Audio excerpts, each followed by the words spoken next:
Assalamualaikum warahmatullahi wabarakatuh. Selamat pagi teman-teman Rudat FM. Berjumpa kembali dengan Rudat FM di Kota Jakarta. Hari ini Jumat, tanggal 6 Februari 2026.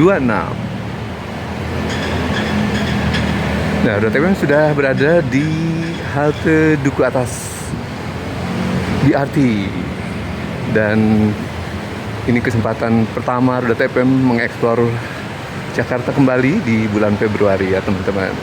Nah, yang sudah kita simak dan kita dengar di awal bulan ini, kemarin BPS sudah merilis hasil dari kinerja ekonomi Indonesia pada tahun 2025, terutama kuartal keempat, sudah diperoleh angkanya ya 5,39% untuk kuartal keempat. Dan secara keseluruhan pertumbuhan ekonomi di tahun 2025 adalah 5,11%.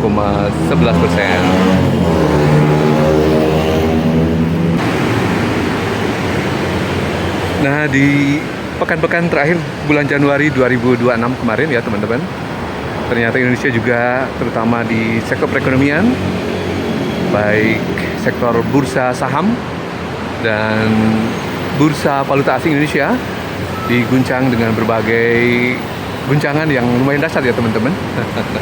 Ada otoritas bursa efek yang mengundurkan diri ya para pejabatnya. Ada juga otoritas jasa keuangan OJK juga mundur dari jabatan di posisinya masing-masing ya teman-teman. Dan ini sebagai dampak dari memburuknya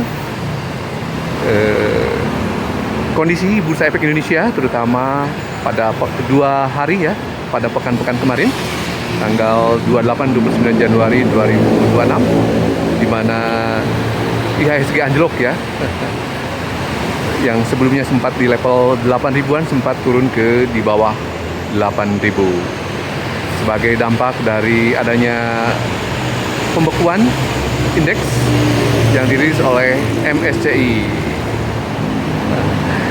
Indeks yang dirilis oleh MSCI yaitu Morgan Stanley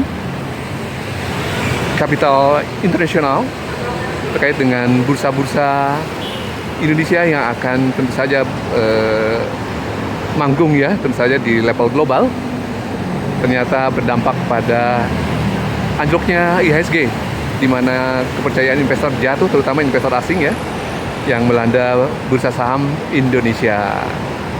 Dan ini menjadi pertanda buruk bagi perekonomian Indonesia, teman-teman, terutama khusus untuk investasi asing ya, yang dikabarkan banyak sekali yang out atau keluar pada saat itu, termasuk juga di pasar valuta asing yang menyentuh Indonesia dengan harga konversi Indonesia rupiah ke dolar yang sempat rekor di angka tertinggi ya setelah krisis moneter tahun 1998.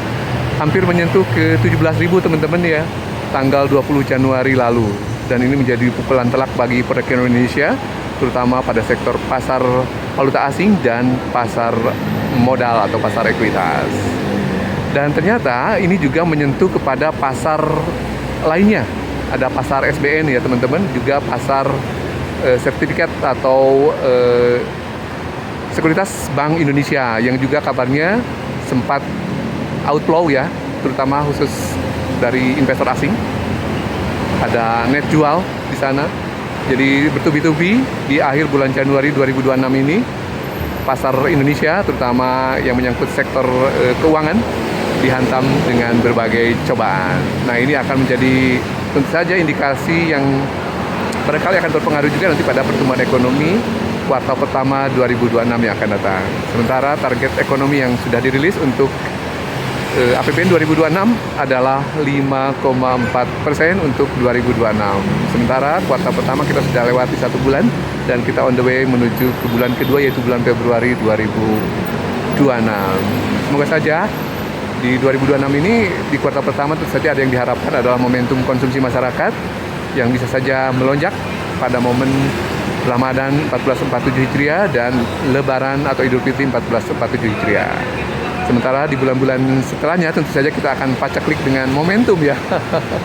Dan kita sudah melihat bahwa momentum ini penting termasuk juga di 2025 di mana kuartal keempat ada sedikit perbaikan ya kinerja ekonomi melalui pertumbuhan ekonomi pada kuartal 4 yaitu 5,39% year on year, terutama dipengaruhi oleh konsumsi masyarakat pada momen Natal dan Tahun Baru, di mana ada long weekend, ada cuti bersama yang menyebabkan sebagian besar masyarakat bermobilitas, traveling, kemudian ada juga mudik ya, yang menyebabkan konsumsi masyarakat ikut terdongkrak, terutama barangkali dari kalangan menengah dan atas. Kita berharap nih kepada Pak Purbaya yang masih sumbar bisa 6% katanya di 2026 ini. Dengan target yang statement dari APBN sendiri hanya 4% ya, 5,4% menurut saya.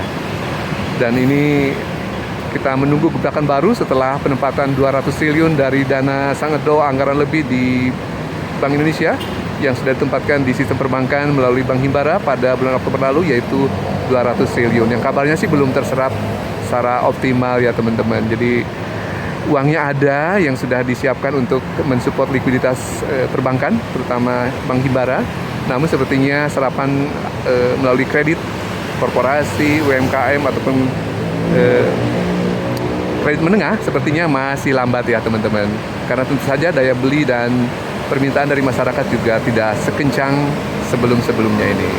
Dan angka 5,11% untuk pertumbuhan ekonomi tahun 2025 ini bukan hal yang istimewa sebenarnya teman-teman. Karena pada tahun 2018 saya sempat juga menyentuh angka yang cukup baik ya. Dan juga di tahun pasca Covid yang sempat juga di angka yang relatif baik, di angka 5 lebih ya. Dan ini 5,11 masih tentu saja di bawah dari dua raihan momentum tadi.